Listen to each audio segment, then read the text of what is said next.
అరే నువ్వు నన్ను ఏమన్నాను పడతాను, కానీ సుప్పు మాత్రం అలా కాదు. సుప్పు అట్లా కాదంటే మరి ఎలారా? తనేమైనా పరాయదా? తనతో మొత్తం నా లైఫ్ ఊహించుకున్నారా? మొత్తం స్పాయిల్ చేసింది. సర్లే తాగుదామా? గుద్దవలుగా తాగుదాం. సరే నువ్వు రూమ్కి వెళ్ళి నేను సరుకు తీసుకొని వస్తా. ఉమ్. అరే రూమ్కి వెళ్ళు. సరే.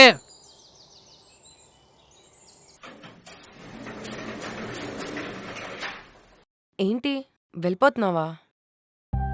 జాబ్ లేకుండా నేను ఇక్కడ ఏం చేయాలి సుప్పు? జాబ్ లేకపోతే వెళ్ళిపోతావా? నేను లవ్ చేసింది నిన్ను, నువ్వు చేసే జాబ్ని కాదు. నేను నీకు కరెక్ట్ కాదు సుప్పు. నువ్వు అనవసరంగా నా వల్ల తిట్లు తిన్నావు. ఆఫీస్ అన్నాక ఇవన్నీ కామన్ కదా కృష్ణ. చూసావా, జాబ్ పోయాక సార్ కూడా కృష్ణ అయ్యాడు. వేరే వాళ్ళ గురించి నాకెందుకు కృష్ణ? నేను నీతో ఎలా ఉన్నా అన్నదే నాకు ఇంపార్టెంట్. అర్థం చేసుకో సుప్పు, నువ్వు నాకు చాలా ఎక్కువ. నేను నీ వర్త్ కాదు.